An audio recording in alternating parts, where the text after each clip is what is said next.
오늘도 말씀과 기도로 화요일 하루를 시작하는 모든 성도들 가운데 하나님의 놀라운 은혜가 언제나 함께하여 주시기를 주님의 이름으로 간절히 축원드립니다. 오늘 통독할 말씀은 역대상 27장에서 29장까지 말씀입니다. 그리고 오늘 살펴볼 말씀은 역대상 28장의 말씀입니다. 역대상 28장은 왕권 이양에 즈음한 솔로몬과 백성들을 향한 다윗의 유언을 기록하고 있습니다. 이런 본문은 크게 두 부분으로 나누어 살펴볼 수 있는데, 먼저 전반부 1절에서 8절까지 말씀에서는 다윗이 백성의 방백들에게 남긴 유언을 기록하고 있습니다. 여기서 다윗은 자신의 성전 건축 계획과 하나님의 성전 건축 불허 사실에 대하여 회고한 후에 하나님께서 솔로몬을 택하여 자신을 이을 이스라엘 왕으로 삼으셨음과 하나님께서 그를 통하여 성전을 건축하기로 하셨음을 밝히고 있습니다. 그리고 방백들을 향하여 하나님의 모든 계명을 구하고 지킬 것을 당부하고, 그리하면 그들이 영원히 가나안 땅에서 살며 후손에게도 영원한 기업이 되게 할 수 있을 것이라고 확신 있게 말하였습니다. 다음으로 후반부 9절에서 21절까지 말씀에서는 솔로몬을 향한 다윗의 권면과 성전 설계도의 전달 및 성전 건축과 관련한 격려를 기록하고 있습니다. 여기에 보면 다윗은 먼저 솔로몬에게 하나님을 알고 온전한 마음과 기쁜 뜻으로 섬기라고 권면하며, 하나님께서 그를 택하여 성전을 건축하게 하신 일을 힘써서 감당할 것을 당부하였습니다. 그리고 이어서 하나님께서 친히 알려주신 성전 건물과 기물들의 설계도를 솔로몬에게 전달하고 강하고 담대하게 성전 건축의 일을 감당하라고 격려하였습니다. 1절을 보면 다윗은 마지막 임종을 앞두고 가까이는 왕실 재산을 관리하는 자들과 궁중의 대신들로부터 멀리는 군대 장관들과 족장의 지도자들까지 모두 예루살렘으로 소집했다고 하였습니다.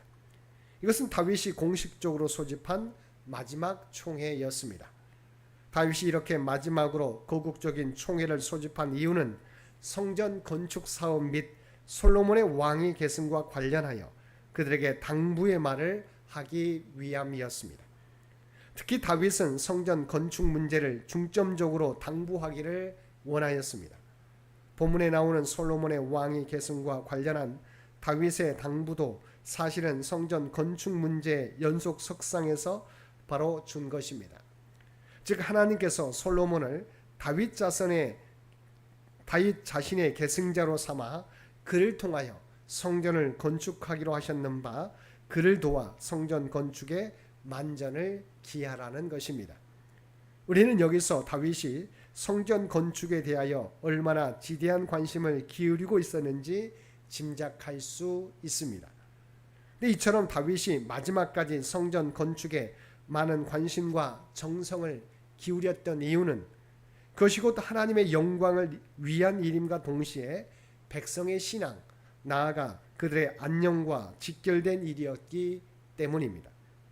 즉, 다윗의 마지막 설교에서도 볼 수 있듯이 하나님의 선민인 이스라엘은 오직 하나님께 대한 바른 믿음과 신앙을 지킬 때 받은 기업을 보존하고 영구히 그 땅에서 복된 삶을 누릴 수 있다는 것입니다. 따라서 다윗은 백성들의 바른 신앙을 위하여 그들의 신앙생활의 중심이 될 성전 건축에 그토록 관심과 정성을 기울인 것입니다.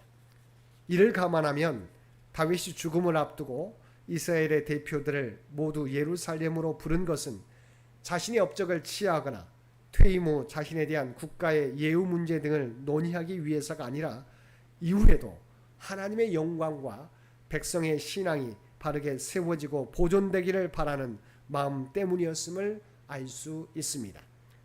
5절을 보면 다윗은 당신의 왕위를 계승할 자가 솔로몬임을 분명히 하면서도 솔로몬이 통치하게 될 이스라엘을 가리켜 여호와의 나라라고 부르고 있습니다.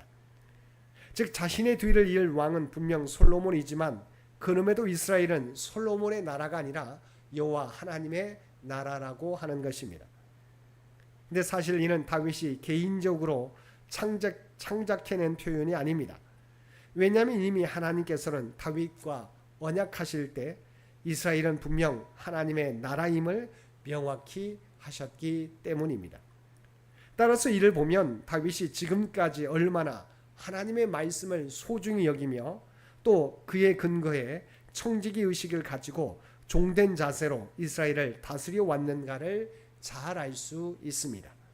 즉 그는 하나님의 선택으로 왕이 된 자로서 한 번도 자신이 이스라엘의 주인이라고 생각하지 않고 오직 하나님의 종과 청지기로서 백성을 돌보았으며 성전 또한 자신의 야망이나 영광을 위해서가 아니라 하나님의 영광을 위해 지으려 했던 것입니다. 그러므로 이러한 점을 생각하면 하나님께서 왜 그토록 다윗을 기뻐하시며 그를 높이 들어 사용하셨는가를 쉽게 이해할 수 있습니다. 20절 말씀을 보면 다윗은 솔로몬에게 성전의 모든 설계를 건네준 뒤 마지막으로 너는 강하고 담대하게 이 일을 행하라 두려워하지 말며 놀라지 말라고 권면하고 있습니다. 근데 이는 일찍이 가나안 정복 전쟁을 앞둔 여호수아와 이스라엘 백성에게 하나님과 모세가 했던 말씀과 똑같습니다. 사랑하는 성도 여러분, 다윗이 왜 솔로몬에게 이런 권면을 준 것일까요? 그는 솔로몬이 성전을 건축하려 하면 반드시 사단의 준동이 있을 것이 분명하기 때문입니다. 사실 성전 건축은 대단히 국책 사업으로 많은 인력과 자원이 투입되어야 합니다.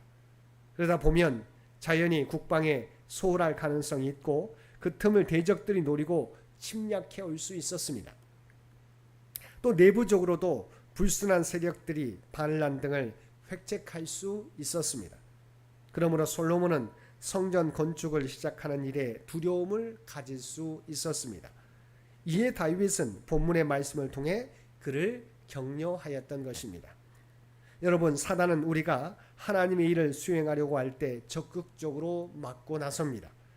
이는 사단이 공생의 계시를 앞두고 주님의 앞길을 막고 나선 사실로 확인할 수 있습니다. 또한 포로 귀환 시대 이스라엘 백성들이 성전 건축할 때의 상황으로도 확인할 수 있습니다. 포로에서 귀환한 이스라엘 백성들이 하나님의 성전을 재건하려고 할 때 사단이 얼마나 집요하게 방해하였습니까? 사단은 세속 권력과 이스라엘 주변 민족들을 통하여 성전을 재건하려는 이스라엘 백성들을 핍박하였습니다. 그러므로 이스라엘 백성들은 성전을 재건하는 과정에서 마치 전쟁을 치르듯 치열한 투쟁을 벌이지 않으면 안 되었습니다. 이런 사실들이 시사하는 것처럼 사단은 성도가 하나님의 일을 하려 할 때 적극 회방하고 나서는 것입니다. 그러므로 솔로몬의 성전 건축에 있어서도 여러 방해자들이 나타날 것이 뻔했고 따라서 솔로몬은 대적과의 한판 전쟁을 치르는 자세로 성전 건축에 임해야 하였던 것입니다. 사랑하는 성도 여러분, 이처럼 다윗은 유언으로 자신의 왕위를 이을 솔로몬과 이스라엘 백성들에게 하나님의 전을 건축할 것과 하나님을 진심으로 경외할 것을 당부하였습니다. 이는 그가 이스라엘의 평안과 번영의 길이 바로 하나님께 있음을 알았기 때문입니다.